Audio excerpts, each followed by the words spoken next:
Activos todos. Bueno, buenas tardes a todos los que nos acompañan. Es un gusto para nosotros en este primer webinar de la Federación Mexicana de Asociaciones y Colegios de Endoscopía Ginecológica. Es muy importante para nosotros en esta época del año hacer este webinar por dos motivos. Uno, porque nuestro congreso, nuestro 22 Congreso Internacional de la FEMEC, pues tuvo que ser aplazado hasta el próximo año por la pandemia del COVID. Y entonces la fecha de hoy sería el día en que concluiría este congreso. Entonces, para nosotros es significativo estar aquí. Y en segundo lugar, pues porque vamos a hablar de un tema que está muy vigente, que es precisamente la laparoscopía en tiempos de COVID. Le puse la laparoscopía en tiempos de COVID, no en la pandemia, porque el tiempo de COVID es ahorita y va a seguir por muchas semanas y muchos meses. No sabemos hasta cuánto tiempo, no sabemos hasta que haya un medicamento o haya una vacuna, pues esto va a seguir así y vamos a tener que ir tomando estas recomendaciones, y estas han ido cambiando a lo largo de las semanas y seguirán cambiando. Vamos a tratar de hablar de lo más actual y vamos a estar siempre tratando de estar lo más vigente posible. Y esta es una serie de webinars que tendremos por parte de la FEMEC a través de este año y hasta el próximo año, para que el próximo año de una vez están invitados del 28 de abril al 1 de mayo del 2021. Será el 22 Congreso Internacional de la Federación Mexicana de Endoscopía de Asociaciones y Colegios de Endoscopía Ginecológica. Entonces, el formato de este webinar será 8 minutos por cada presentación, y al final, del mismo habrá unas conclusiones de 2 minutos y luego se abrirá 10 minutos de preguntas y respuestas. Perfectamente bien. Ok. El doctor Luis Fernando García Rodríguez es ginecólogo laparoscopista de Monterrey. Él es el presidente ejecutivo del Congreso, el 22 Congreso Internacional de nuestra federación, que se realizará el próximo año, como les dije. El doctor Guillermo Corona Barce, él es expresidente de la Federación Mexicana de Asociaciones y Colegios de Endoscopía Ginecológica. Él es ginecobstetra y laparoscopista y trabaja en el Instituto de Perinatología. El doctor Armando Menocalta Bernier, ginecólogo laparoscopista de Morelia, muy conocido por ustedes, y él es vicepresidente actual de la FEMEG. El doctor Sergio Villalobos Acosta, él es laparoscopista también ginecobstetra del Hospital Español. Él fue presidente de la AMEG y es el presidente ejecutivo del último congreso internacional que tuvimos en la Riviera Maya, muy exitoso. Y el doctor Oliver Cruz Orozco, es ginecobstetra laparoscopista, jefe de laparoscopía del Instituto Nacional de Perinatología. Entonces, si estamos listos, le doy la palabra al doctor Guillermo Corona Barce. Él va a hablar de qué operar y qué no operar en tiempos de COVID. Entonces, problema, y yo voy a seguir con la parte que me corresponde. La parte que me corresponde es una introducción para hablar un poco de lo que es el virus COVID y las consideraciones de equipo de protección y de quirófano que se recomiendan usar hoy en día. No sé si se escucha. Sí, se escucha muy bien. Fuerte y claro, doctor. Perfecto.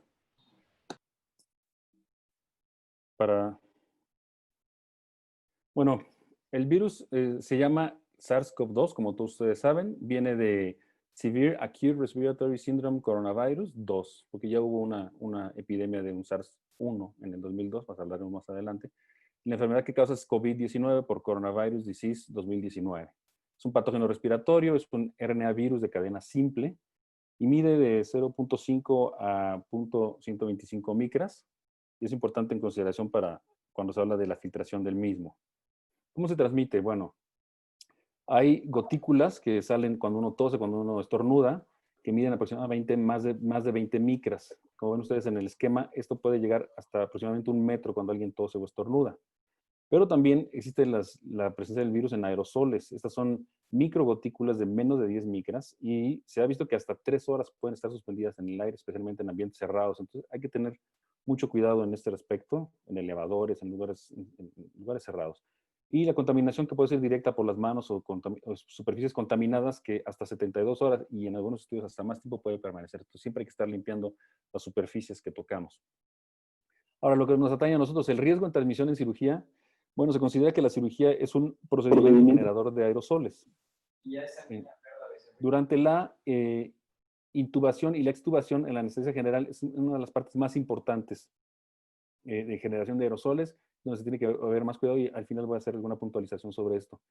Ahora, se ha detectado RNA de este virus en tracto gastrointestinal y en sangre, pero no se sabe si es infeccioso cuando se encuentra en una localización extrapulmonar. Entonces, lo más importante es el área pulmonar y cuando hablamos del momento de la intubación, etcétera, las secreciones del paciente. ¿Está en el humo quirúrgico o está en los aerosoles producidos por el neumoperitoneo? Bueno, el humo quirúrgico de la electrocirugía contiene múltiples químicos, tiene células viables y tiene virus. La importancia, por ejemplo, la experiencia que se tiene de muchos años ya es de los virus hematógenos, por ejemplo, de hepatitis B, de VIH y del virus de papiloma, que no es hematógeno, se han encontrado en este humo producido en la cirugía, en la electrocirugía. Pero no ha habido evidencia de transmisión de esas infecciones de hepatitis B y VIH por este humo. No se ha demostrado tampoco de hepatitis C, ni de VIH, ni de hepatitis B a través de los aerosoles en la laparoscopia y tenemos muchos años haciendo procedimientos y conviviendo con estas enfermedades. Entonces no hay evidencia de que esto pueda pasar en este tipo de virus. Ahora, el virus el coronavirus, el COVID, es un virus respiratorio. ¿Qué antecedente tenemos que podamos decir si nos da alguna seguridad o no? Bueno, el SARS-1, como les comenté, ese apareció curiosamente en China también, en el 2002. El último caso de esto fue en el 2004, reportado. No fue tan extensa la epidemia, por cierto. Hay otra aparición de otro coronavirus que es el MERS, el de Middle East Respiratory Syndrome, que apareció en el 2012 en Arabia Saudita y es muy local. Y el de la influenza epidémica y la estacional, ninguno de estos virus en todos estos años ha demostrado que se transmite por el humo quirúrgico, ni a los cirujanos, ni al personal de quirófano. No hay evidencia convincente de que los virus hematógenos o respiratorios puedan transmitirse a través del humo o la aerosolización del neumoperitoneo. Eso pues, nos debe dar cierta tranquilidad. Obviamente seguirá habiendo estudios. Nos da tranquilidad, pero nos tenemos que seguir cuidando. Tenemos que tener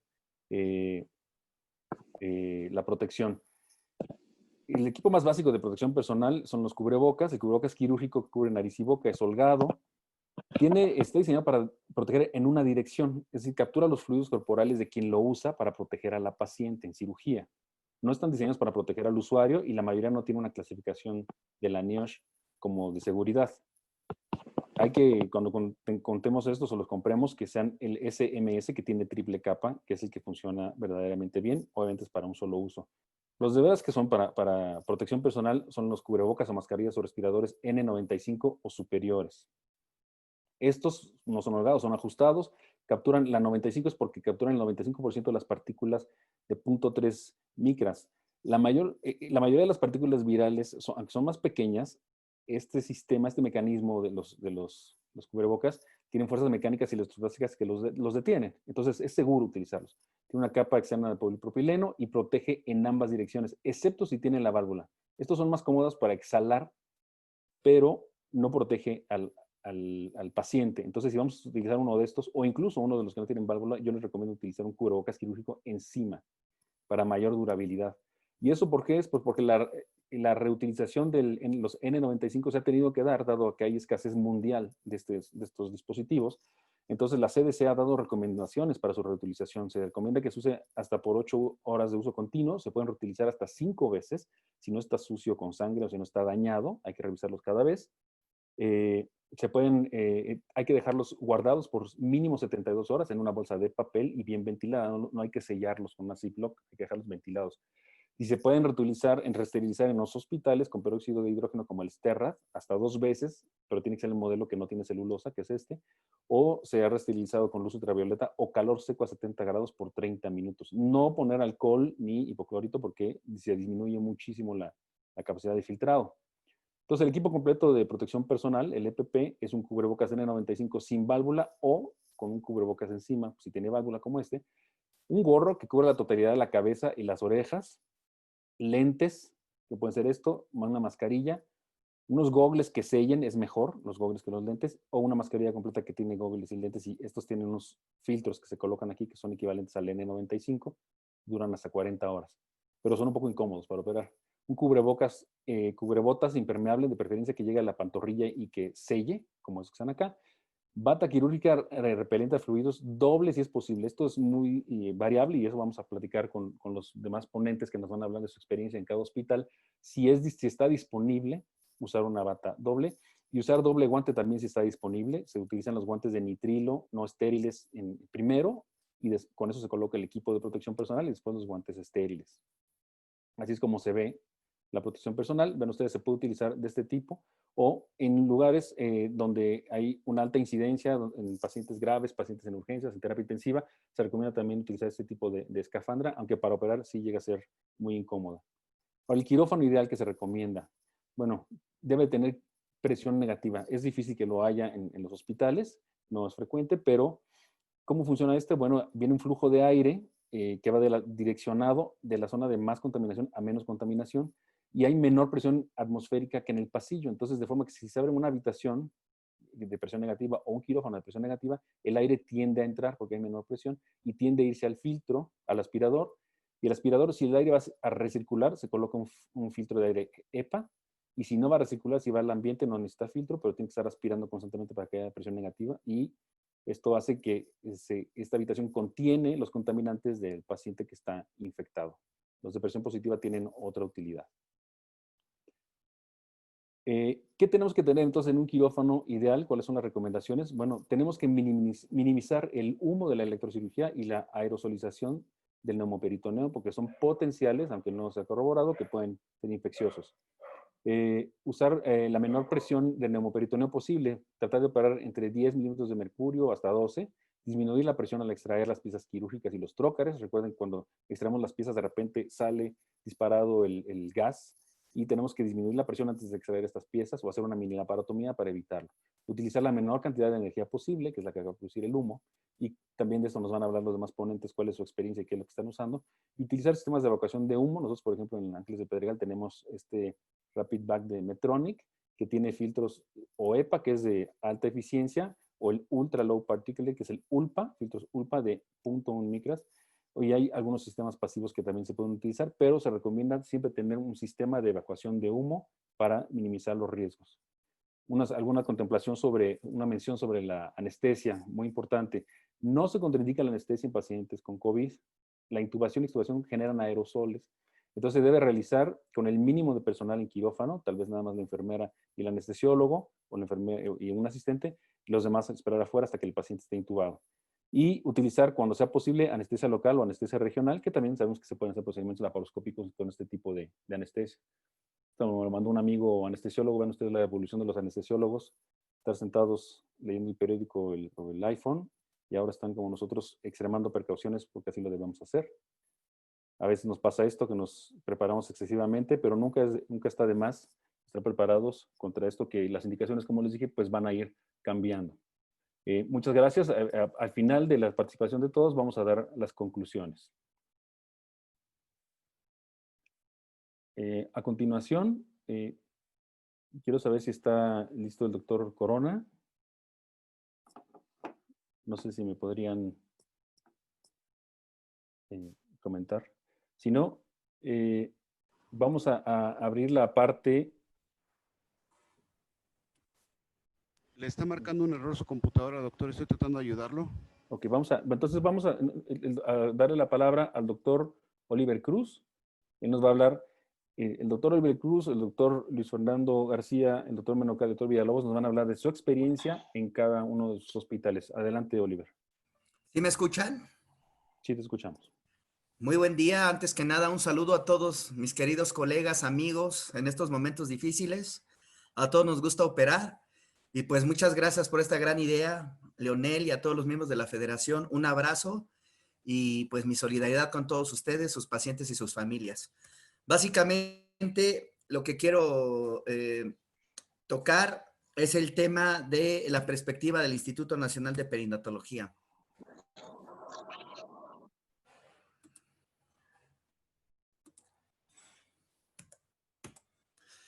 Ok, como ya comentó el doctor Leonel y seguramente en la charla del doctor Corona lo va a retomar un poquito, pues básicamente sabemos nosotros que desde el punto de vista técnico, la laparoscopía actualmente no hay medicina basada en la evidencia, en donde pueda contraindicarse esta vía.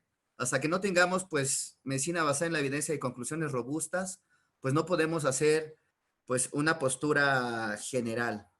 Nosotros sabemos que el Colegio Americano de Cirujanos, prácticamente para la cuestión ginecológica, la indicación nos la da para el embarazo ectópico, torsiones anexiales, ruptura de absceso tubovárico que no responde a la terapia conservadora y el sangrado uterino agudo severo. Y pues también sabemos que nosotros durante el procedimiento quirúrgico, todos los procedimientos que son invasivos de las vías donde hay mucosas, sobre todo respiratorias, en este caso son riesgosas para la producción de aerosoles. Y nosotros en la laparoscopía, sobre todo con el CO2 y el uso de energía que nos genera precisamente aerosoles. Entonces, hay que tener en cuenta algo muy importante, que debemos de considerar que todas las pacientes en la actualidad son COVID positivas y recomendamos que debemos de utilizar siempre el equipo de protección personal completo. El Royal College nos dice que lo idóneo, pues generalmente podemos preferir lo que es la laparotomía. No hay una evidencia mayor en el riesgo de transmisión durante la cirugía laparoscópica si usamos equipo de protección personal. 29% de los casos van a tener producción de virus y replicación en las heces. Por lo tanto, las operaciones que involucran el intestino, generalmente que son potenciales durante la cirugía ginecológica, que tengamos que abordar el intestino como en endometriosis severas y esas cuestiones, pues se deben de dejar para en otra ocasión.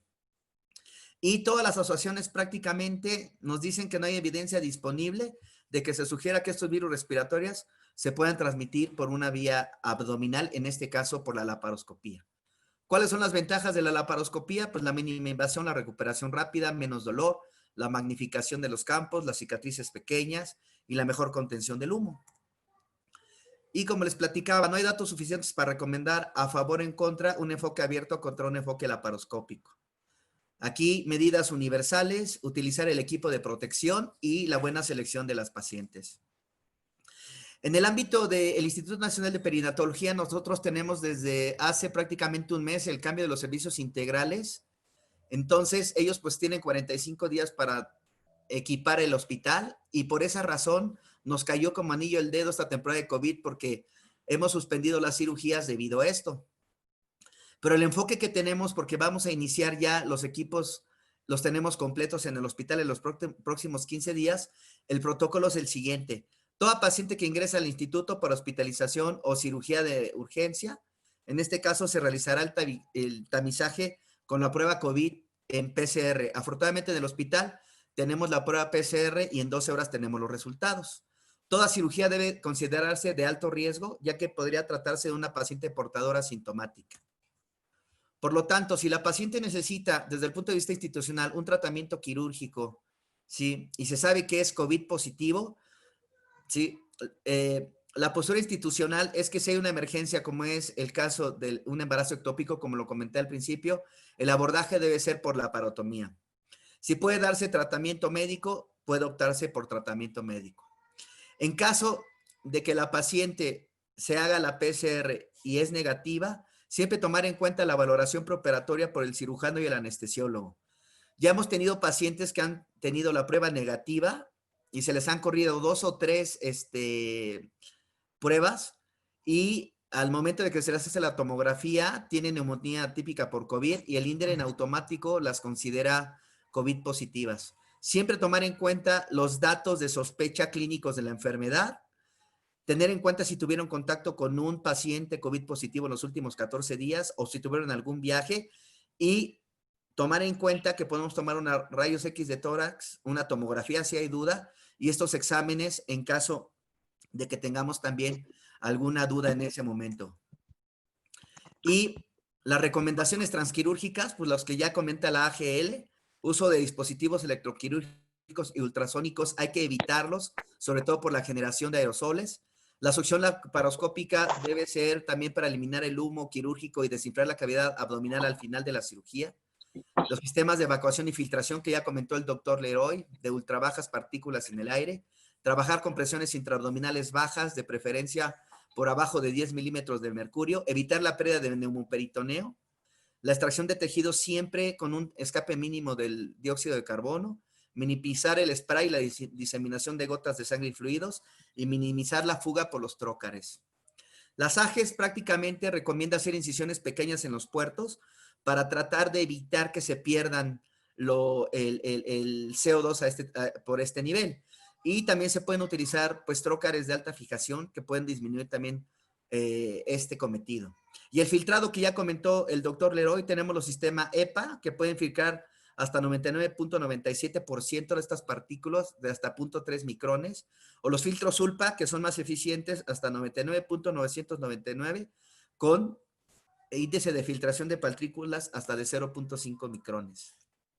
Y la gran pregunta, ¿se transmite o no se transmite por aerosoles? No podemos saber, pero tenemos que tomar en cuenta que toda la paciente potencialmente puede transmitirnos el COVID y lo más importante, al menos, es la protección del equipo médico.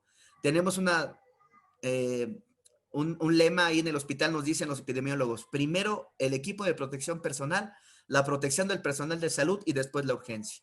Tener en cuenta que la aerosolización de las partículas virales se pueden presentar cuando utilizamos energía. Debemos evitar la liberación repentina del CO2 al abrir los puertos. Hay que tener en cuenta el intercambio no hermético de instrumentos y utilizar extractores a través de incisiones abdominales o vaginales durante la cirugía. Yo quiero tomar en cuenta estos tres sistemas. Tenemos, como ustedes saben, sistemas pasivos y sistemas activos para la evacuación. Caso por esta casa comercial, tenemos este sistema que tenemos los dos, tanto pasivo, en donde podemos conectar al trocar estos filtros que son ULPA y que prácticamente tienen la capacidad de filtrar el virus del VIH, hepatitis y al parecer el virus del COVID. Recuerden, no hay estudios donde comprueben esto, pero la teoría y con la experiencia, como decía el doctor Leroy, nos lleva a que esto puede ser seguro. Y también tiene un sistema de succión activo en donde nosotros con un pedal podemos succionar directamente también con filtros que van desde el insuflador hasta la zona de la succión y el bote en donde se van a capturar todas las partículas y el líquido y nuestra succión directa también para hacer un circuito completo. Y los filtros ULPA que les decía. Este otro sistema de esta casa comercial donde tenemos los dos tipos de filtrado y esto lo podemos utilizar para cirugía abierta, cirugía laparoscópica. Y este otro sistema también, que es muy sencillo desde el punto de vista que no se necesita tanta cuestión y únicamente lo conectamos y nuestro filtro debe quedar por arriba de donde está el trocar y también nos lleva a un 99.999 de efectividad para partículas de hasta el 0.1 micrones. Y esto tenemos que tomarlo en cuenta porque esto está en el mercado aquí en México. Este artículo de nuestros colegas brasileños, donde ellos utilizan filtros que son ELPA, básicamente, es algo muy rústico, donde colocamos en nuestro trocar de salida un equipo de venoclisis y lo colocamos a estos filtros que los podemos obtener prácticamente de los ventiladores. Y estos son EPA y tienen también la capacidad de filtrar partículas virales, como habíamos comentado anteriormente. Les quiero pasar este. Usamos la insuflación a presiones bajas y conectamos la salida a un trocar accesorio en donde vamos a tener un sistema de filtración RT019, que es lo que se utiliza prácticamente en las máquinas de anestesia. Esto, como ustedes saben, puede tener una capacidad de filtración de partículas hasta de 0.1 micrones. Y esto va conectado también a una solución con hipoclorito de sodio o laurisulfato de sodio, en donde prácticamente también se van a filtrar las partículas por medio de la succión. Y esta succión va a pasar de manera segura hacia el medio ambiente, al sistema de hospital, con este doble sistema. Esta es la propuesta de nosotros. Hicimos la propuesta de los amigos brasileños con una propuesta también que han hecho en los hospitales privados, como el Hospital ABC de Santa Fe, en donde colocamos una solución con lauril sulfato éter de sodio o con hipoclorito de sodio y tenemos un doble sistema, la salida del trocar a través del filtro EPA y otro sistema de burbujas en donde la manguera está sumergida en la solución y de aquí ya prácticamente el gas se filtra hacia la toma del hospital normal. Hablando de estos dos filtros, como les comentaba, se utilizan en la ventilación. Los mejores son estos, tenemos dos tipos mecánicos, en donde tienen microfibras cerámicas, que son prácticamente de alta efectividad. Eso se utiliza para la protección de los pacientes en los sistemas de ventilación asistida.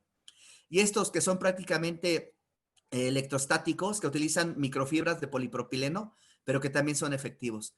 Esto es una propuesta de nosotros. Nosotros ya hemos trabajado con el ASPilot de Stores, hemos trabajado también con los equipos de Cooper Surgical y de Covidien, pero bueno, en algunos centros, sobre todo donde tenemos colegas en donde no pueden tener de momento este tipo de equipos, esta es la experiencia que les compartimos, tomado en otros colegas, no es algo original de nosotros, pero es una buena propuesta para que también tengan protección ustedes.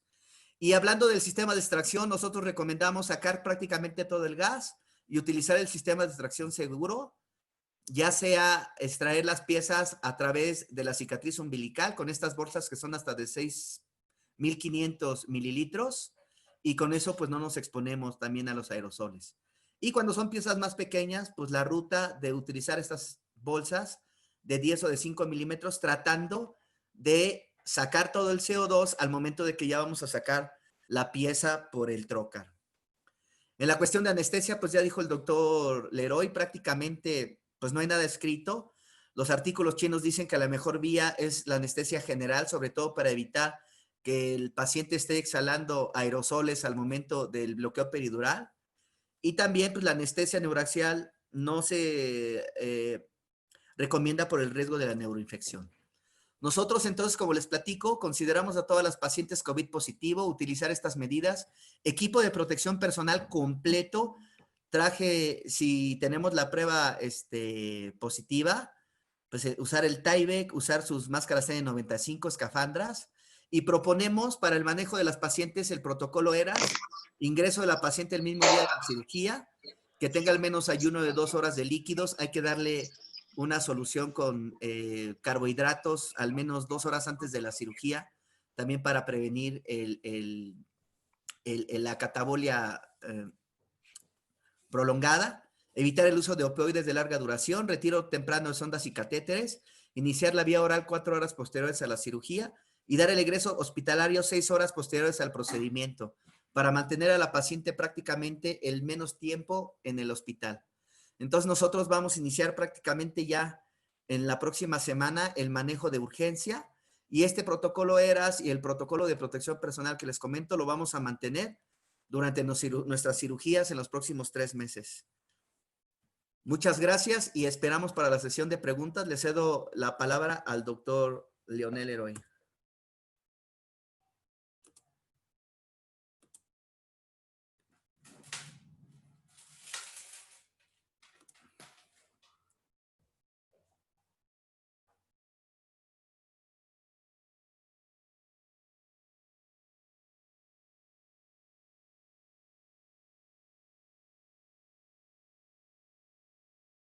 Doctor Leroy, active su micrófono, por favor.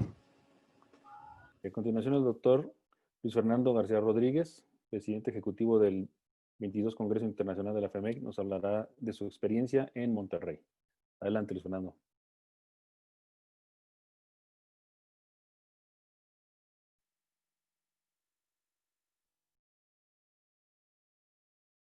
¿Me ven ahí? Sí. Ok, está mi presentación. Bueno, muchas gracias a todos. Veo que hay mucha gente conectada. Espero que estos casi 300 personas que tenemos en la audiencia los esperamos el próximo año aquí en la ciudad de Monterrey. Les teníamos reservado un gran clima en estos días, pero pues desafortunadamente COVID-19 hizo de las suyas. Y así como COVID-19 hizo de las suyas, pues nosotros también tenemos que adaptar nuestra forma de trabajar. Y como bien lo dijo Leonel, no solamente durante esta pandemia, sino quizá de aquí en adelante tenemos que adaptar nuestra forma de trabajar para los siguientes meses, incluso años, ¿verdad?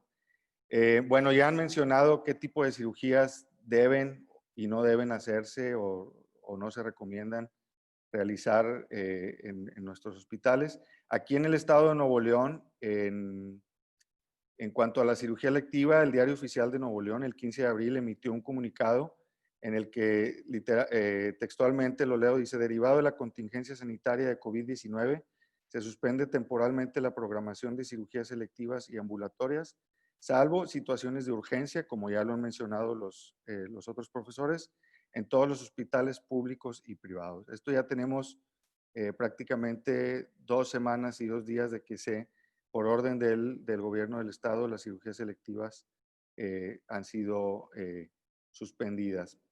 Y bueno, en los hospitales donde tengo el privilegio de prestar mis servicios, en TecSalud desde el 15 de abril se siguió esa recomendación y TecSalud tiene en este momento, cuenta con 2 hospitales. Uno lo convirtieron en hospital COVID, el cual es el Hospital San José, y el otro, el Hospital Zambrano Elion, es un hospital no COVID.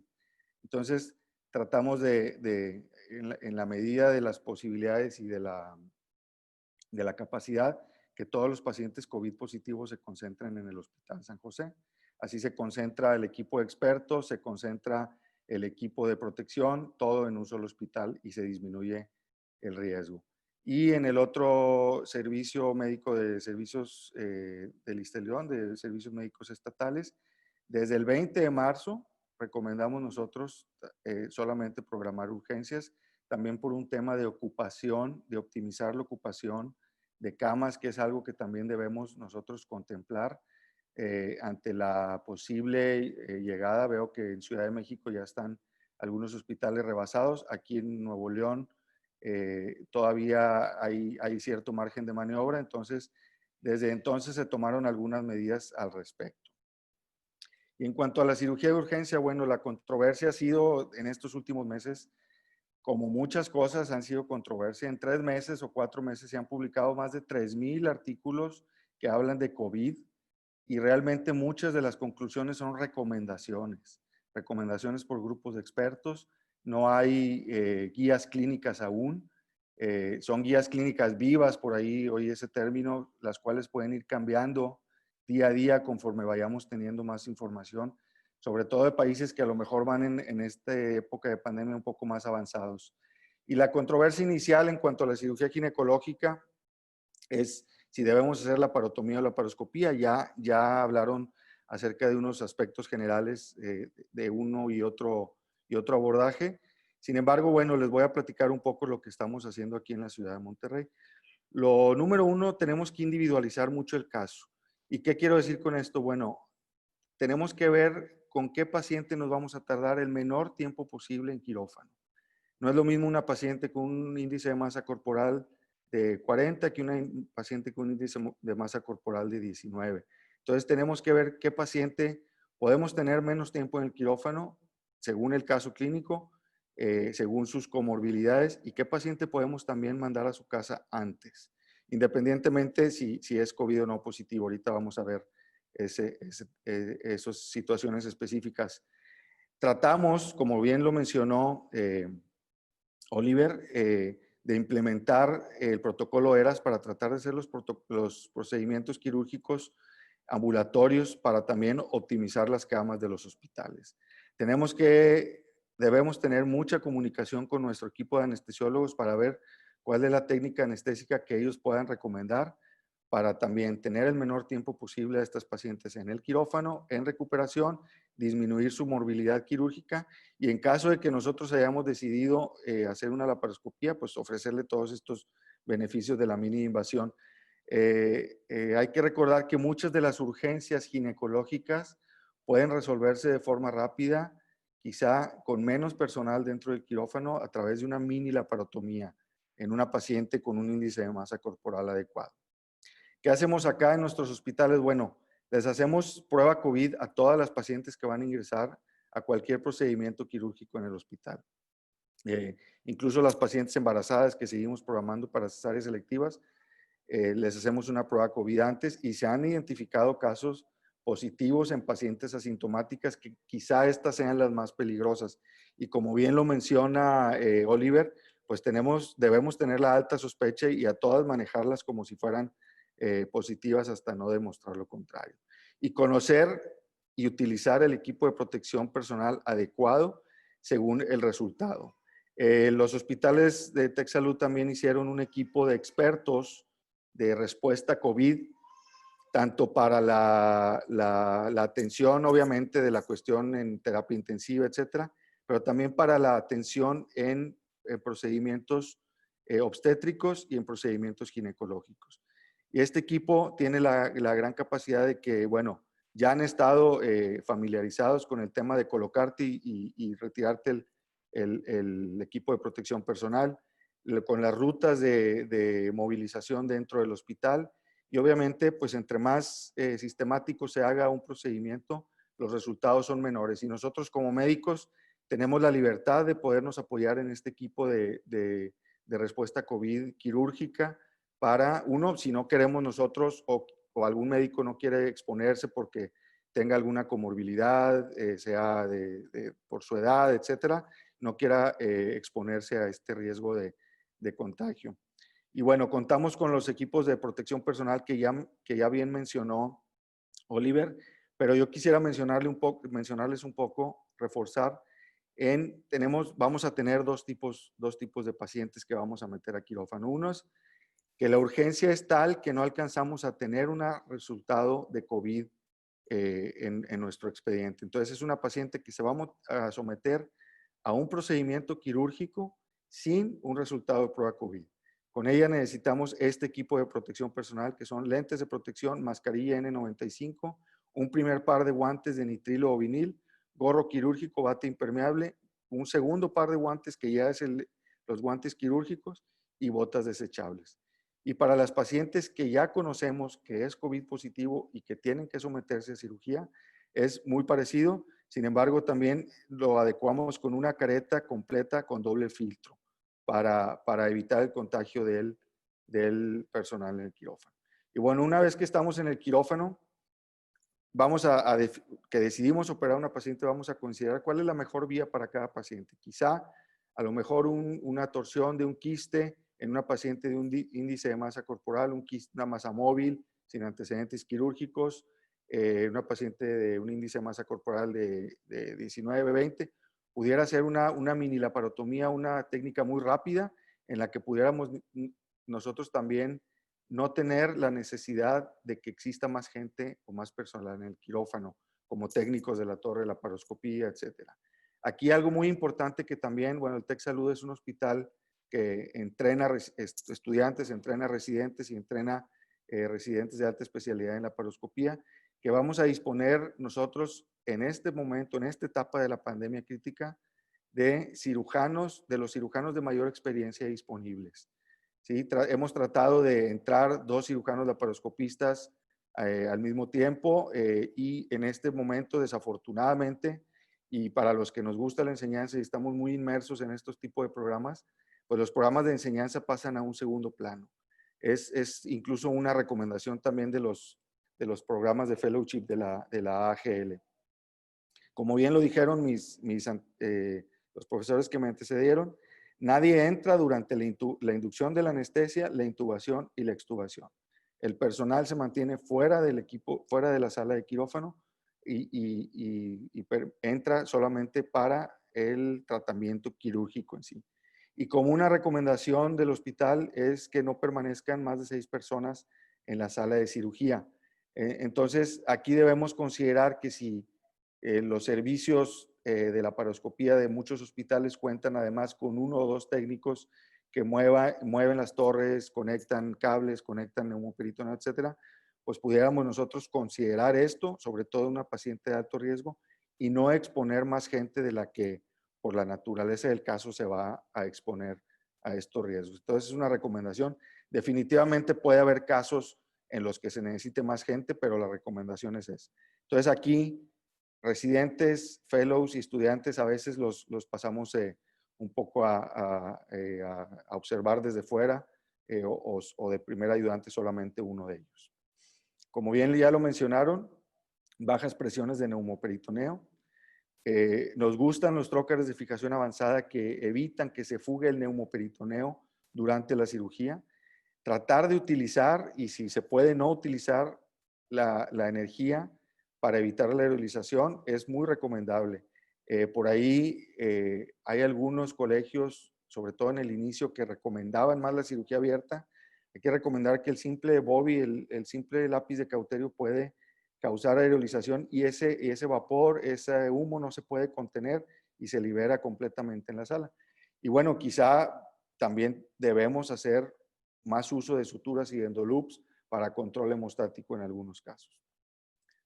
La extracción contenida, aspirando todo el CO2, el uso de filtros, no liberar el CO2 por los trócares libres en la sala y usar la succión para aspirar todo el neumoperitoneo antes de terminar.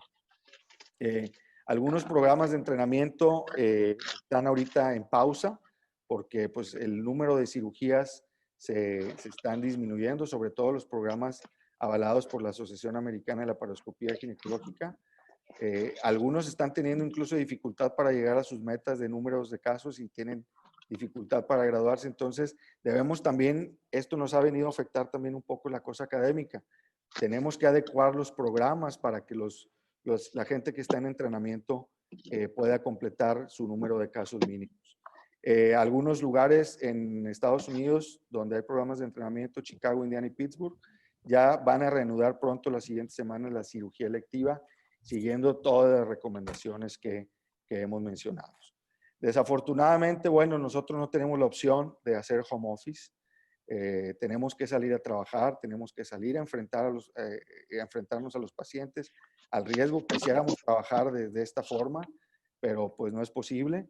Entonces debemos de tomar todas las precauciones posibles que nuestro hospital nos provee, ¿sí? E incluso debemos, ante estas precauciones también, tenemos que adaptarnos a los cambios.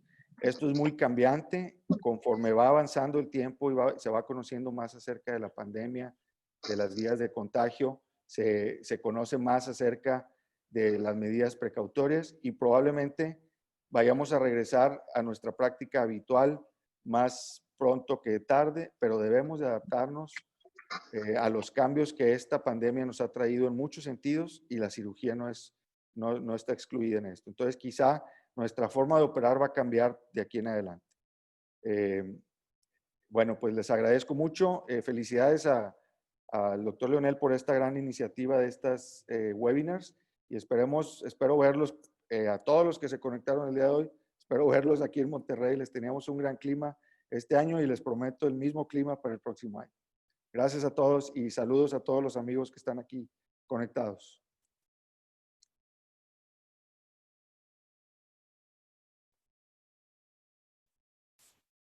¿Me escucho?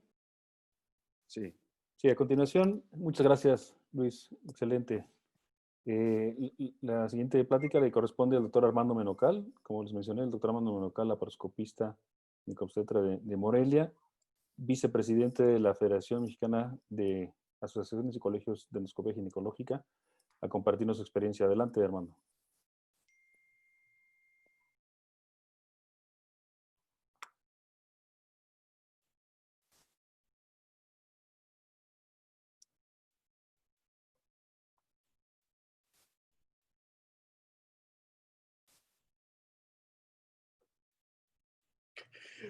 Hola, ¿me escuchan? Sí. ¿Ya nos escuchamos todos? Bueno. Sí, claro. Ok. Muy buenas tardes. Soy el doctor Armando Menocal. Soy el profesor titular del curso de alta especialidad en la ciudad de Morelia, Michoacán. Y encantado de oírlos a todos, saludarlos a todos. Y bueno, la postura de nosotros, o la postura que tenemos aquí en Morelia es prácticamente la misma que en todos lados, ¿no? No tenemos nada, no hay nada, realmente no hay, como dijo Luis Fernando, no hay unas guías como tal para el manejo de estas pacientes. Más sin embargo, pienso que tenemos de cierta manera miedos infundados, porque toda la vida hemos trabajado la laparoscopía y hemos trabajado con la aerolización y muchas cosas, ¿no? La verdad es que es definitivo que las ventajas que tiene la cirugía laparoscópica en relación a la cirugía abierta es de todos nosotros conocida y de todos los que nos dedicamos a la cirugía de mínima invasión entendemos esto. Y bueno, yo creo que lo más importante es este miedo que tenemos del contagiarnos todos en este ambiente quirúrgico por el humo quirúrgico, ¿sí? Y si bien sabemos que el humo quirúrgico es una colección de partículas suspendidas en el aire procedentes de la destrucción térmica de los tejidos y hueso, ¿sí? Y bueno, hay diferencias entre humo quirúrgico y la columna de humo, ¿sí?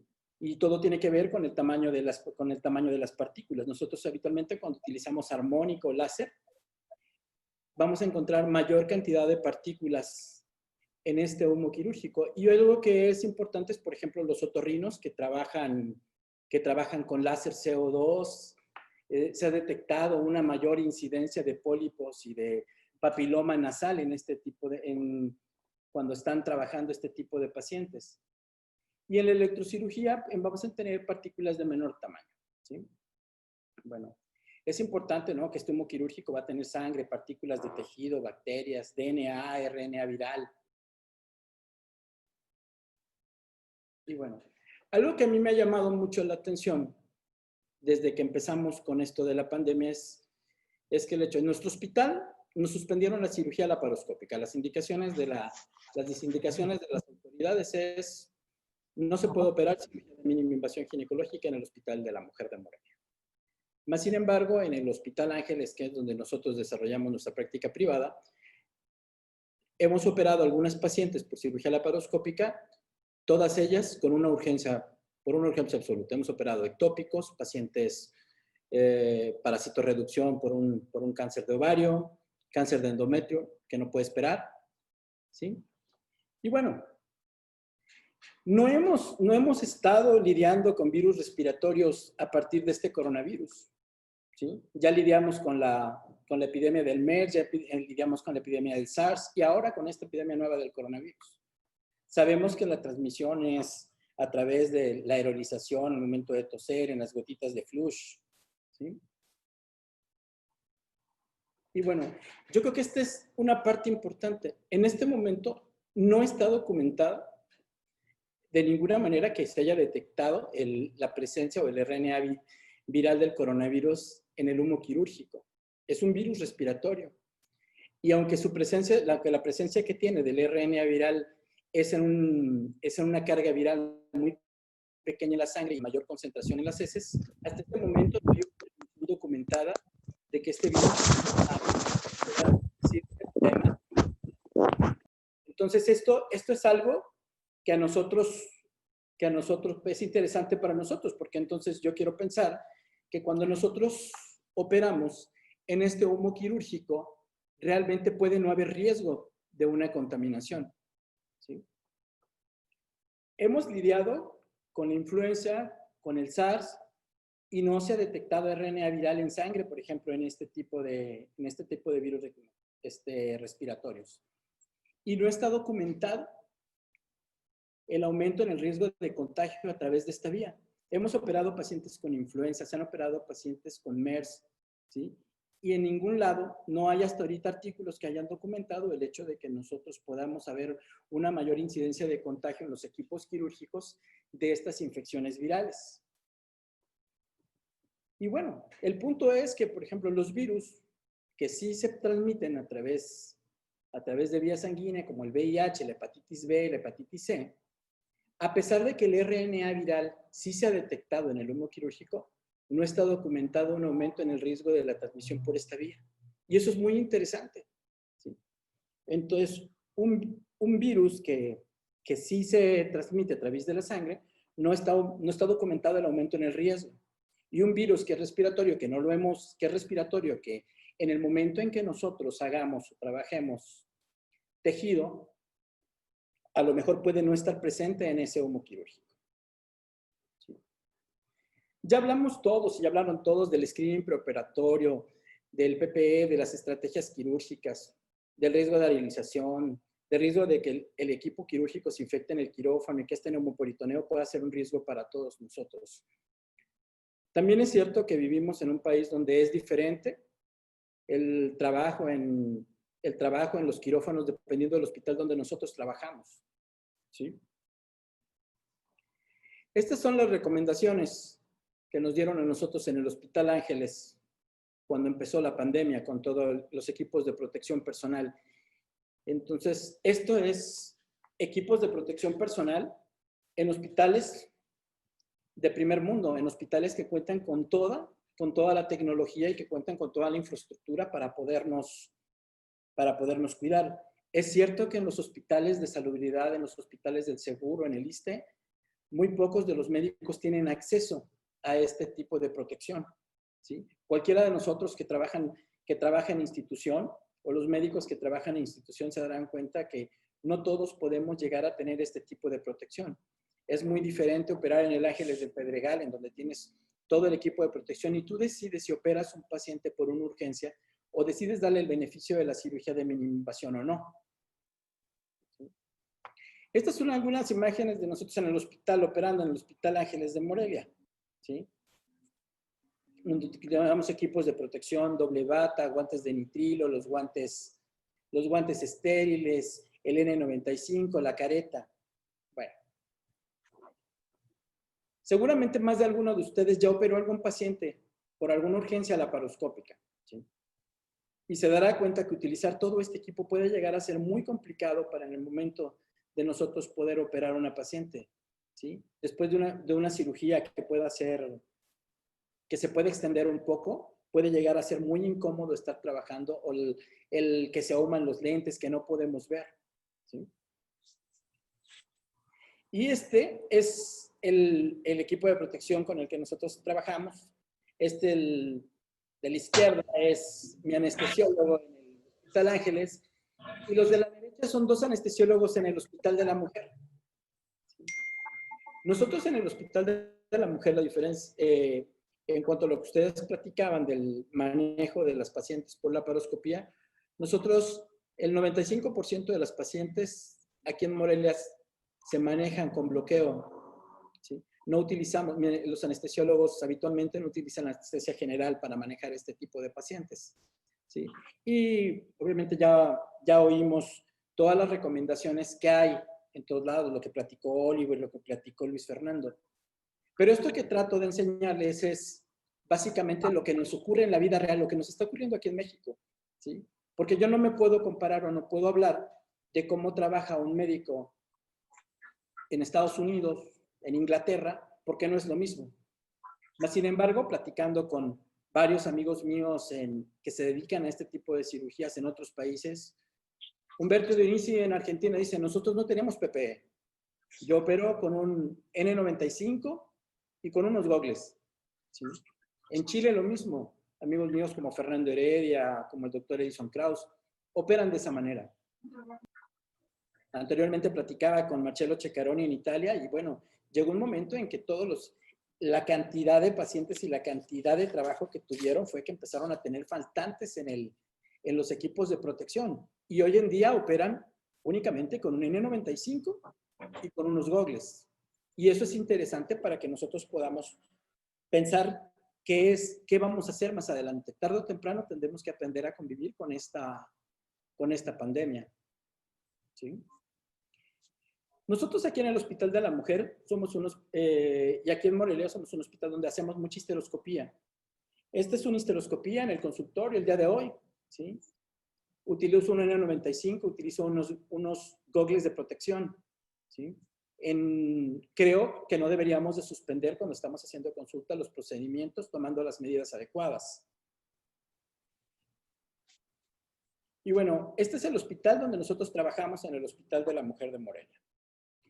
Hoy contamos con un quirófano de última tecnología que acabamos de inaugurar, o que se inauguró hace poco menos de 5 semanas. Y pues tenemos un quirófano parado desde hace 5 semanas porque no podemos hacer cirugía de mínima invasión por indicación de las autoridades del hospital. Y las fotografías de abajo son mis médicos residentes, los anestesiólogos del hospital, en la forma real como nosotros trabajamos en el hospital. Y bueno, obviamente, las recomendaciones para operar cirugía endoscópica o una laparotomía en estos tiempos, siempre va a ser la valoración individual de cada caso. ¿Sí? Siempre trabajar con cirujanos expertos y en quirófanos adecuados. Los equipos de protección personal serán de acuerdo al hospital donde trabajas y si cuentas o no con el recurso para poder usarlos. El screening de COVID, pues bueno, nosotros en el Ángeles sí podemos hacérselo a las pacientes que hemos operado se ingresan un día antes y se les hace el screening para COVID, pero en el Hospital de la Mujer no podemos hacerlo. Y aún así tenemos que entrar a operar a esas pacientes, aunque no estamos operando laparoscopía, pero sí estamos operando cirugía abierta. Creo que es recomendable siempre trabajar con bajas presiones de CO2, pero no de hoy, sino de siempre. ¿Sí? Aspirar el CO2 antes de la extracción de piezas es algo que debemos haber hecho desde siempre, no de ahora. ¿Sí? Entonces, nosotros lo que creemos es que tenemos que adecuarnos a las necesidades de cada hospital, a las necesidades de cada paciente, este país donde nosotros trabajamos. Creo que es muy, muy recomendable, porque digo, no tenía ni sentido poner los sistemas de evacuación de humo y los filtros. No contamos con ellos aquí en Morelia. ¿Sí? Yo creo que pocos hospitales cuentan con este sistema de evacuación y de filtración. Pero si nosotros tomamos en cuenta que durante muchísimo tiempo hemos operado pacientes que seguramente tuvieron VIH, que seguramente tenían hepatitis B, que seguramente tenían hepatitis C, más de alguna paciente operamos teniendo influenza. Y la verdad es que nunca se ha documentado el hecho de que a pesar de que estas pacientes tuvieran estas patologías, hubiera un mayor riesgo o nos hubiéramos contagiado alguna infección viral. ¿Sí? Y eso es importante, porque a lo mejor al tener o al estar enfrente de un virus desconocido, el miedo nos ha puesto en una posición donde no supimos qué hacer. Mas, sin embargo, creo que la experiencia que hemos tenido a lo largo de todos estos años de hacer de cirugía de mínima invasión pudiera ser un motivo para el cual nosotros pudiéramos determinar qué paciente se puede operar por laparoscopía, qué paciente se tiene que hacer por laparotomía. Y bueno, algo que esta foto que se las dejo que es muy importante porque todo esto que les he hablado es de la experiencia personal de nosotros, que finalmente era el tema, no una disertación acerca del COVID, sino de la experiencia que tenemos nosotros, en laparoscopía aquí en nuestro medio. El de la fotografía es de Suiza, es el doctor Marco Sober, ¿sí? Y él sigue haciendo cirugía mínimamente invasiva, ¿sí? Y él entra a operar de esa manera,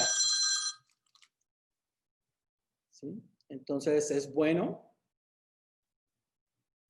que sepan que no nada más nosotros aquí, que a veces es importante ver qué están haciendo también en otros países y que en otros países, al igual que nosotros, no operan con equipos de protección personal y tratan de tener los mejores cuidados para tratar de que la aerolización no nos dañe, para tratar de controlar el neumoperitoneo. Yo estoy firmemente convencido que es más fácil controlar el neumoperitoneo en un ambiente controlado, como es en una cirugía laparoscópica, que en una cirugía abierta. ¿Sí? Bueno, pues esa es más o menos la postura de nosotros por acá.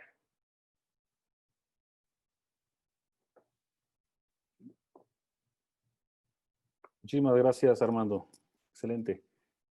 Y ya por último presentamos al doctor Sergio Villalobos, laparoscopista muy reconocido por todos, quien fue el presidente ejecutivo de nuestro último congreso en la Riviera Maya, con gran éxito y con mucha experiencia. Él nos va a hablar de su experiencia en el Hospital Español y su experiencia en general. Muchas gracias, Sergio. Adelante.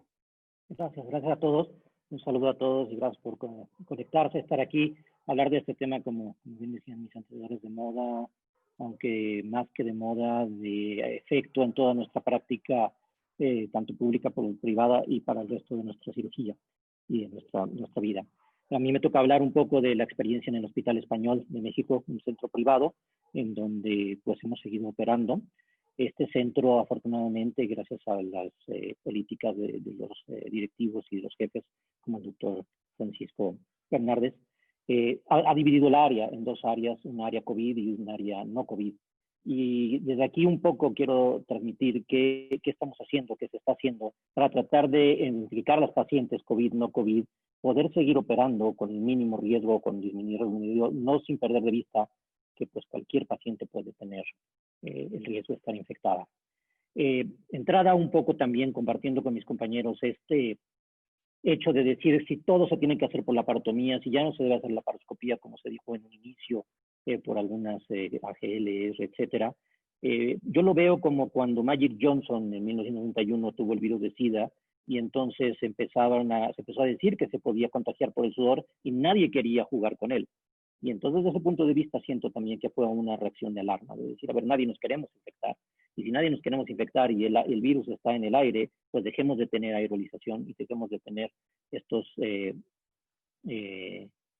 sustancias en la cirugía, que lo más seguro es que si el gas está entrando a un cuerpo pueda salir. Pero como todos dijeron, no hay una evidencia en que el virus esté en el gas, en el aire de la cavidad abdominal. Se ha demostrado en heces, se ha demostrado en sangre, se ha demostrado en vías aéreas, pero no se ha demostrado en cavidad abdominal o en el aire que sale. Por lo tanto, en este escrito que se dio por la AGL, dicen si vale la pena, si no vale la pena, si estamos exagerando o no estamos exagerando. Por lo pronto nosotros no hemos dejado de operar, aunque sí hemos tratado de lo que no es de urgencia o lo que tiene que diferir.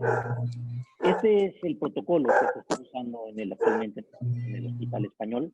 El doctor Bernardes por haberme compartido y por permitirme compartirlo con ustedes, en el cual lo que se está haciendo es que si una paciente tiene una programación, como ven acá arriba, lo primero que tenemos que ver es que si es una urgencia o no es una urgencia. Si es una urgencia, la vamos a atender en urgencias públicas como una urgencia, se estabiliza la paciente y tomamos una prueba de PCR para COVID-19 en cuanto llega. Afortunadamente en hospitales como el nuestro y muchos de los de ustedes, pues podemos tener una muestra en 6, 8, 10 horas cuando mucho, y entonces eso nos da cierto tiempo para poder decidir qué hacemos y qué no hacemos. También tenemos que analizar que tiene que hacer de una forma urgente. No es de una forma urgente, podemos esperar el resultado ejecutivo y después veremos del COVID y después veremos la PCR si es positiva o no. Pero si sí es urgente, tenemos que ver si es realmente un riesgo vital inminente. Si sí, se realizará el procedimiento en un quirófano normal, como los que tenemos, con las medidas de precaución, como las que ya hablaron mis compañeros, con todo el equipo. Pero si no es urgente, esperaremos el resultado del PCR y si este resulta negativo, el PCR, si este resulta, lo tenemos, la prueba es positiva, se tratará como una paciente COVID y el procedimiento se realizará en cirugía ambulatoria, que es donde tenemos nuestra área COVID y donde podemos saber que estos pacientes van a tener la atención y los médicos que están atendiendo ahí también tendrán toda la protección. Si la prueba es negativa, se podrá pasar al área no COVID, en el cual el procedimiento se podrá realizar con un equipo como el que comentaba ahorita Armando, unos gogles, una máscara N95, una buena bata desechable, unos guantes de protección, con lo necesario, pero sin exagerar y sin gastar equipo de más. Si no tenemos el resultado de esa prueba PCR, pues haremos la cirugía en el área COVID de quirófano y una vez que terminemos la cirugía, que se hará con todas las medidas de protección, esperar el resultado COVID. Si la prueba COVID es positiva, entrará ya a su ingreso en área COVID para su manejo postoperatorio. Si la prueba es negativa, entonces podrá ingresar a un piso no COVID con el resto con sus cuartos privados y sin una atención tan exagerada. Regresándome un poco al resultado de la prueba COVID, si la prueba COVID es positiva desde un inicio, bueno, si tenemos la prueba COVID desde un inicio y es positiva, ingresará a un área COVID desde un inicio, se dará la valoración preparatoria en esa área COVID por los médicos, con todo el protocolo de protección que se ha estado hablando para tratar de evitar la contaminación hacia los médicos y se realizará el procedimiento en esa misma área, con el área que ya se conoce COVID y la paciente permanecerá en el área COVID hasta que mejore tanto de la cirugía como del proceso COVID. Si la paciente es negativa para la prueba COVID, podrá ingresar a un piso no COVID, hacer su valoración completa y realizar el procedimiento como una paciente externa con las vigilancias, con las medidas de precaución que platicamos sin exagerar. Muy bien, un poco hablando de qué estamos haciendo en el hospital, pues como todos tenemos medidas de precaución y entre las medidas de precaución que estamos tomando cuando hacemos estas pacientes no COVID es una precaución máxima o personal mínimo al momento de la intubación y extubación con nada más el anestesiólogo y la enfermera que lo está asistiendo durante este procedimiento. Después entra el resto del equipo quirúrgico tratando también de mantenerlo el mismo. Utilizamos neumoperitoneo a baja presión, entre 10 y 12, tratando de no subirla más, a menos solamente en momentos como a la entrada, tratando de evitar la lesión, pero después bajarla y mantenerla en un flujo bajo.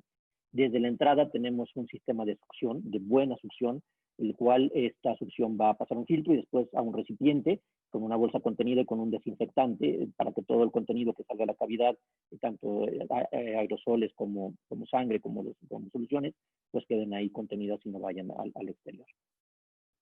Un poco hablando de lo que hablaban de los trocas de gratificación, también en lo personal nos gustan, los usamos de mucho tiempo, pero ahora les encontramos mayor utilidad y la mayor utilidad que le encontramos es precisamente este globito que ven ahí, que este globito lo que hace es que una vez que entra el trocar, se infla, se pega a la pared evitando que fugue el gas y desde el punto de la parte externa tiene otra ruedita que lo presiona contra el abdomen. Entonces tienes un doble contenido de la fuga de gas, uno externo y uno interno, con lo cual lo que nos hemos dado cuenta es que la posibilidad de tener fuga de aerosoles es menor y va disminuyendo. La segunda cuestión que utilizamos actualmente es que, como todos sabemos, este humo que se produce cuando utilizamos una energía, en este caso es un Thunderbird, que tiene razón, puede ser un poco más de humo, un poco más de realización, pueden hacerse suturas o tratar de hacer disección con menor energía, con bipolar. Pero cuando lo presionamos, lo que hacíamos anteriormente es hacer una chimenea, es decir, abrir un trocar y que se drenara ese CO2, ese gas con todo y el humo, tratando de mejorar la visión y no empañarnos y no tener algo que nos afecte. Lo que estamos haciendo actualmente, aparte son dos formas. Una es a través de la succión, ir succionando y cauterizando al mismo tiempo para tratar de que sea ese humo, esa energía, se aspire directamente con el aspirador y no tengamos mucho tiempo. Y la segunda, instalamos este dispositivo muy casero, muy de casa, muy hecho ahí, pero que funciona. Y es algo parecido al sello de agua, parecido a lo que dijo Oliver, uno de los trocas a través de un venoset, lo llevamos hasta esta entrada y lo metemos hasta una solución clorada, una solución con cloro, que tiene más o menos 2-3 centímetros, y el tubo lleva hasta el final. Después, ya sea que lo mandemos al aire ambiente o lo conectemos a la succión, que no es lo que hacemos, a la succión, igual con su otro contenido, lo que hacemos es que con la presión del CO2 intraabdominal y la succión, el CO2 pasa a esta solución, burbujea, en teoría el virus se inactiva en esta solución clorada y sale el aire limpio. Y con eso es un filtro casero, es un filtro adaptado en el momento, pero que funciona o que puede disminuir los riesgos. Otra de las cuestiones que estamos haciendo es lo que hablábamos al momento de extracción de las piezas. Y al momento de extracción de las piezas sabemos que, por ejemplo, en esto que es una esterectomía que se hizo por sangrado, una hemorragia aguda, que estaba sangrando y tenía miomas intracavitarios y otro después de la histerectomía, el momento de extraer el útero puede ser un momento de liberación de CO2 masiva o abundante, por lo cual lo que hacemos es que a través del succionador, al momento de salir el útero, tratar de disminuir la presión interabdominal, disminuyendo el CO2, cerrando la entrada del CO2 y tratando de extraerlo para que no tengamos una salida masiva o expulsiva de gas. Y lo segundo que hacemos es que una vez que sale el útero, como van a ver a continuación, tratar de hacer una salida controlada y dejarlo en la vagina, de tal forma que el mismo útero nos sirve de sello para que el CO2 no esté saliendo, no tengamos que poner un guante, no tenemos que estar entrando, saliendo, sino al momento de dejarlo ahí disminuimos. Lo mismo sucede a veces con otras piezas, como hablaba Oliver, que las podemos sacar en forma contenida. Por último, hablar de cómo extraer el neumoperitoneo, y lo que hacíamos antes es que nada más desinflábamos y retirábamos y que el CO2 saliera por todos los agujeros, era más rápido. Actualmente lo que hacemos es que una vez que decidimos ya terminar nuestra cirugía, desinflar alguno de los globos y con el aspirador disminuir el neumo hasta el máximo posible, donde podamos ver sí que no están sangrando nuestros puertos, poderlos extraer sin sangrado. A veces no es tan fácil, pero con eso también disminuimos de la aerolización en la salida brusca de ese neumoperitoneo de la cavidad abdominal a través de las incisiones, que también las hacemos pequeñas para tratar de evitarla. En el pleuropotor principal, lo que hacemos una vez que ya aspiramos todo el CO2, nada más le quitamos nuestro capuchón, no hacemos maniobra de valsalva para tratar de quitar todo el CO2, preferimos que la paciente tenga un poquito de dolor o malgia a estarlo liberando.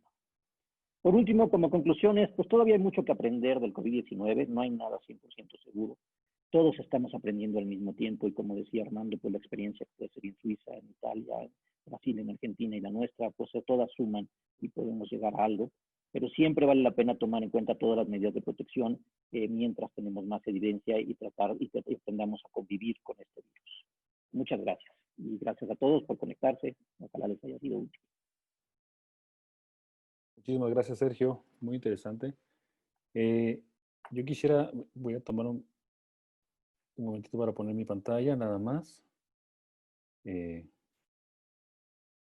Para dar en 2 minutos. ¿Sí se escucha? Sí, se escucha bien. Ok. Conclusiones y abrimos 10 minutos para preguntas y respuestas. Les pido que las manden a mi chat, por favor, y pues tratar de seleccionar las que puedan.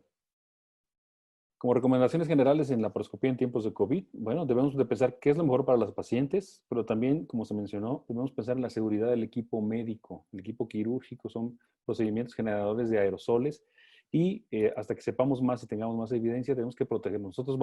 Entre más protegidos estamos nosotros, más podemos ayudar a nuestras pacientes.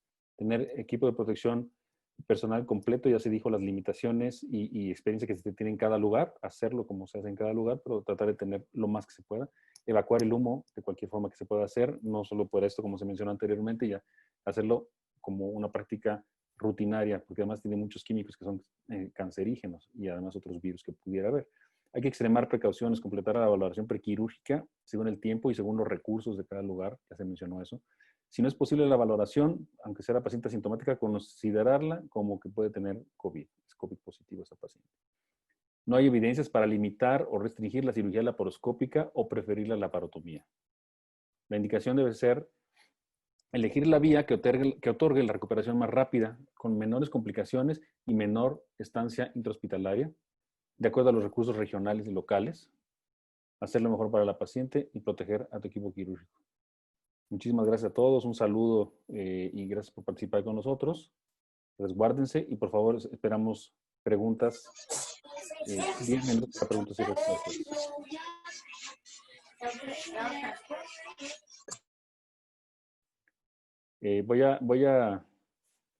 Tengo aquí alguna anotada, esta es abierta para todos los panelistas, si me están escuchando. Pregunta la doctora María Alejandra Brito de México, si alguien ha tenido algún caso que no haya sido diagnosticado con COVID y que se haya complicado posoperatoriamente. Que se haya diagnosticado posoperatoriamente con COVID.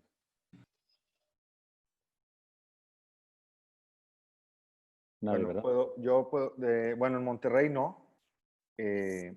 Por ahí salió una publicación creo que es el New England, de que la cirugía electiva en pacientes con COVID, diagnosticado o no diagnosticado, elevaba la mortalidad hasta un 30-40%. Entonces fue un artículo muy impactante para todos, nos hizo replantearnos la necesidad de operar en este momento, pero si le dabas una buena leída a ese artículo, te dabas cuenta que realmente esa mortalidad elevada en pacientes con comorbilidades, como está pasando en pacientes con COVID en general, ¿verdad? No hemos tenido ningún caso. Yo creo que, como todo, muchas cosas en medicina, individualizar cada caso y buscar lo mejor para el paciente y para la protección del equipo. Pero no, al menos en Monterrey no hemos tenido casos que se compliquen después a causa de COVID.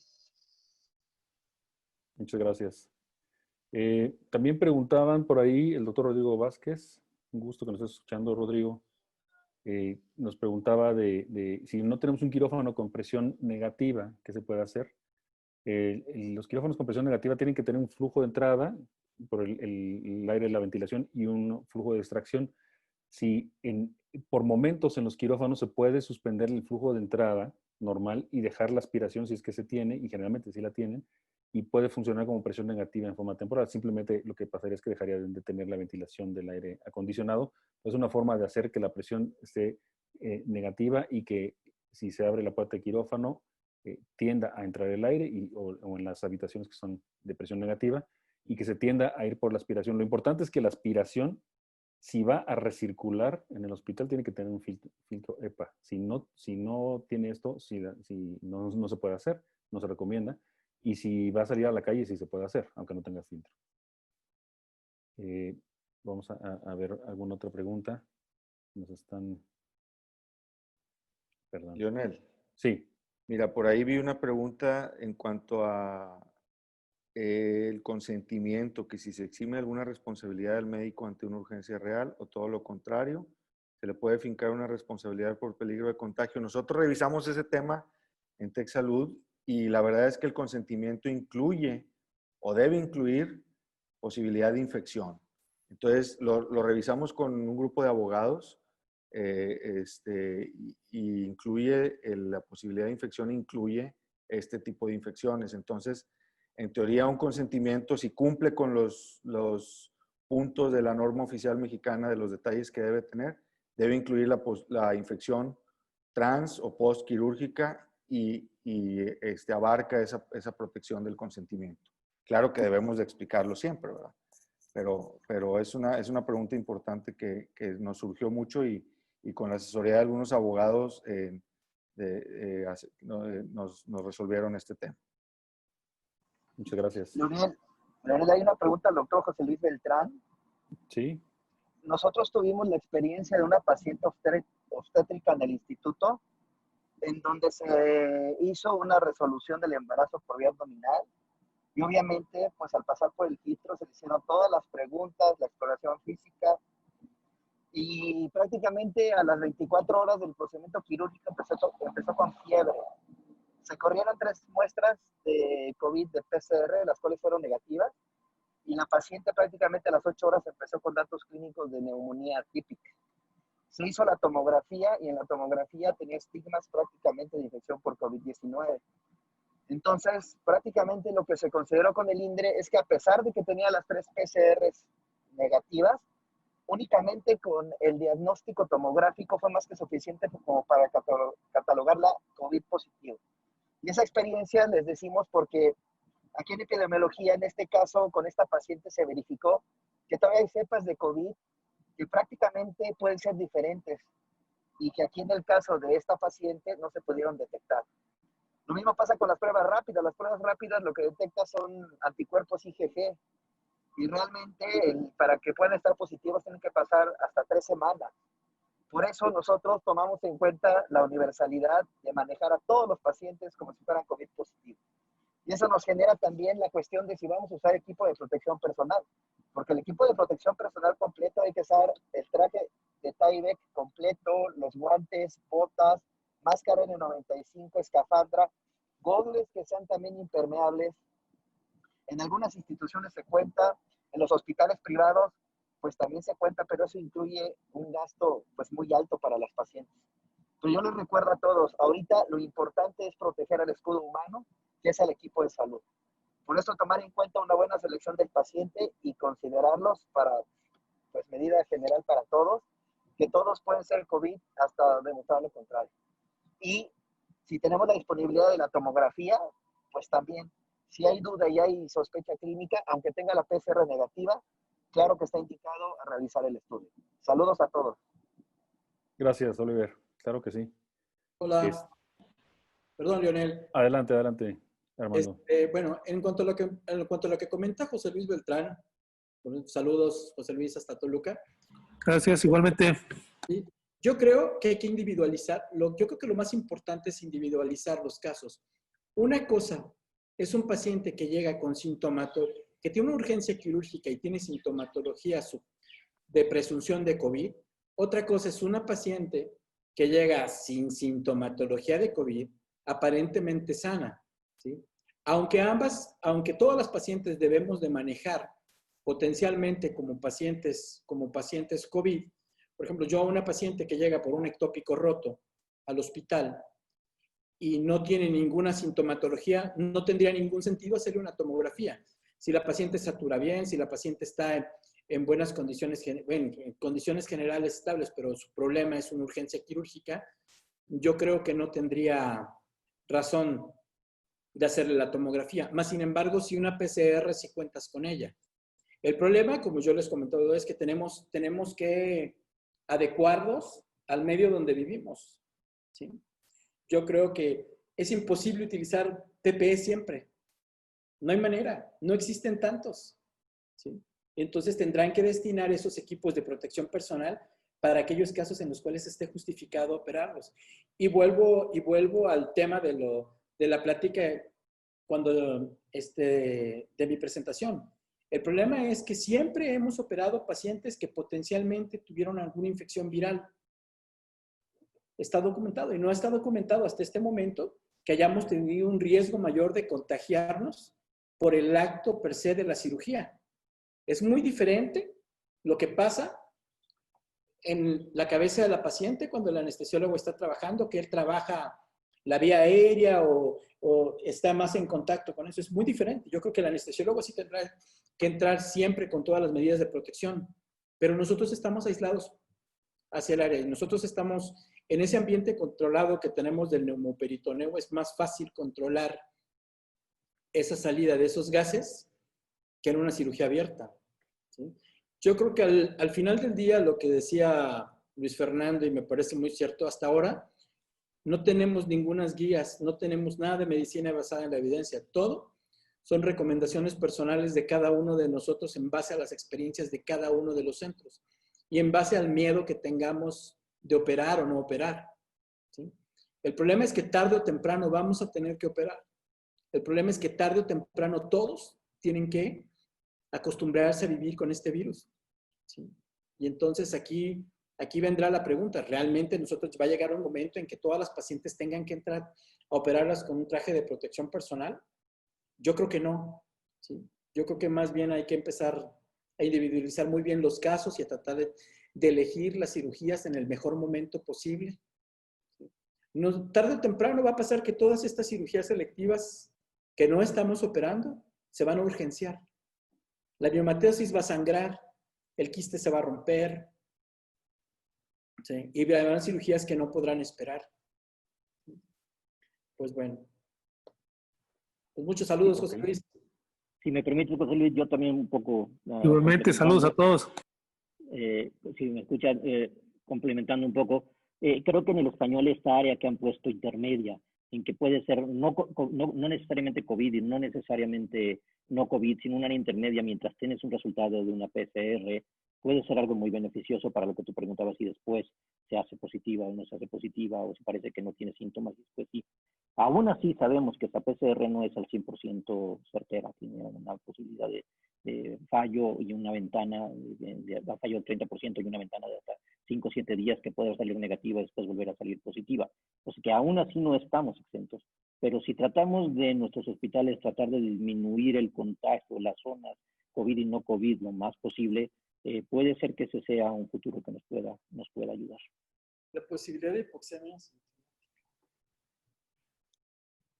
Sí, totalmente de acuerdo. También nos preguntan, bueno, era una insistencia que preguntaban si el equipo, hablando de nuevo del equipo de protección personal, y se tratara a todos, pregunta el doctor Omar Dueñas, saludo Omar, a todos los pacientes como COVID o si no tienes la prueba y si es suficiente la mascarilla N95 y los lentes de Goggles, pues bueno, lo mínimo que se debe recomendar es que la bata sea impermeable, por lo menos que el usar las botas y usar una cobertura de la cabeza y que abarque las orejas, que los gogles de preferencia que sellen, aunque a veces son incómodos y se pueden empañar también, y la mascarilla. Si la paciente no es COVID, no tiene síntomas, pero vamos a considerar que todas lo fueran. Una paciente que sea sintomática, sí tienen que extremar precauciones, por lo menos usar doble guante y todo lo que se mencionó. Pero si no es sospechosa siquiera y si las pruebas han salido negativas, con esa protección es suficiente, pero sí el N95, ese sí es básico, aunque sea un poquito incómodo para la cirugía. No sé si alguien más quiere hacer alguna. Estoy aquí leyendo las preguntas. No sé si alguien tiene por ahí. Y bueno, completar ahí, Leonel, algo muy importante que no debemos perder de vista es optimizar el recurso, ¿verdad? Tampoco estaría justificado usar la máxima protección en una paciente en la que tenemos una prueba negativa, ¿verdad? Entonces, la optimización de los recursos, hemos visto que incluso países como Estados Unidos, con todo el dinero del mundo, se están quedando sin equipo en algunos hospitales porque la utilización del día a día los consume. Entonces, utilizar el equipo de protección personal, el avanzado, vamos a llamarlo así, solamente en el caso confirmado de COVID. Y otra cosa que hay que tomar en cuenta, por ejemplo, si dejamos internado al paciente y está en una zona COVID y debemos pasar la visita y protegernos con un equipo de protección personal, hemos implementado también una visita remota, ¿sí? Que pues es un dispositivo acá que le llaman, pues es un robot que pasa visita, por decir algo, a las áreas COVID, para una cirugía a lo mejor en la que la posibilidad de una complicación postquirúrgica es muy baja porque todo salió muy bien, o sea, digamos, un ectópico en el que hizo una salpingectomía y no hubo problema, podemos echar mano de la visita remota, que no tiene que ser un dispositivo muy avanzado, puede ser una videollamada y pedir, interrogar al paciente, ver los signos vitales y no desperdiciar un equipo de protección personal para usarlo solamente 5 minutos o 10 minutos, ¿verdad? Entonces, la visita remota en el postquirúrgico puede ser una opción, seleccionando el caso. Incluso también en algunos foros se ha hablado de qué casos y qué casos no la consulta prequirúrgica remota tiene cierta validez o no, ¿verdad? Ahorita estamos echando mucha mano de la tecnología y de envíame las imágenes por PDF y entonces omitimos un poco desafortunadamente tiene que ser así por optimizar el recurso, pero omitimos un poco el contacto cara a cara con el paciente antes del quirófano y después del quirófano. Hay que tener mucha precaución en eso, pero sí optimizar el recurso de protección. Ok. Pues muchas gracias. Yo creo que con esto damos por terminado este primer webinar de la FEMED.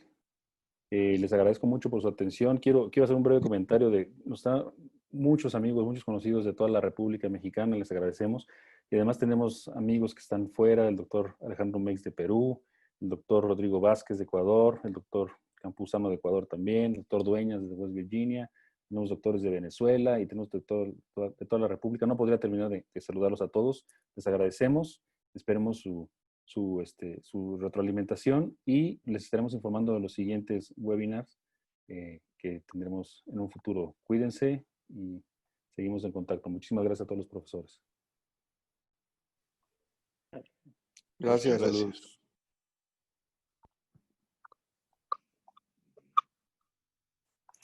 Muchas gracias.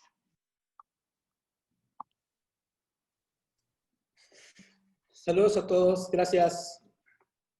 Gracias.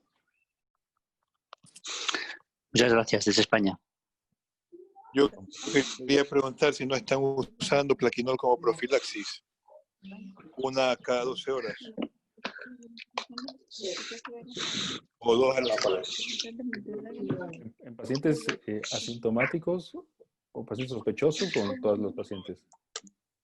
Médicos, nosotros médicos, o profilaxis, la hidroxicloroquina. No conozco de ningún grupo que lo esté tomando. No sé si alguien sepa eso. No lo estamos usando como preventivo. Porque hemos leído algunos artículos acá en Ecuador. Jorge Chávez les saluda. Buenas tardes. que como profilaxis, para no tener una enfermedad tan agresiva en caso de que nos contagiemos, se toma una dosis de hidroxicloroquina, 200 miligramos, 2 veces por semana. Con eso, pues no evitamos contagiarnos, pero sí eventualmente podemos evitar que la infección no sea tan agresiva en nosotros que adquirimos. Bueno, ¿Alguien tiene experiencia con eso? no, no tenemos. Yo no La sé realidad si es que alguien aquí los no, está. en algunos otros lugares está usando la vermetacina también como preventivo, pero la realidad es que no hay nada todavía 100% probado como preventivo o como para disminuir los riesgos. La experiencia es que de todas maneras en todo el mundo la igual. Gracias. Sí, vamos a investigarlo. Doctor Meis, ¿verdad? Fue que preguntó. Doctor Chehab, ¿Aló? No es que no se ve la imagen. Doctor Leonel. Jorge de Ecuador. Ah, de Ecuador, ok. Un saludo.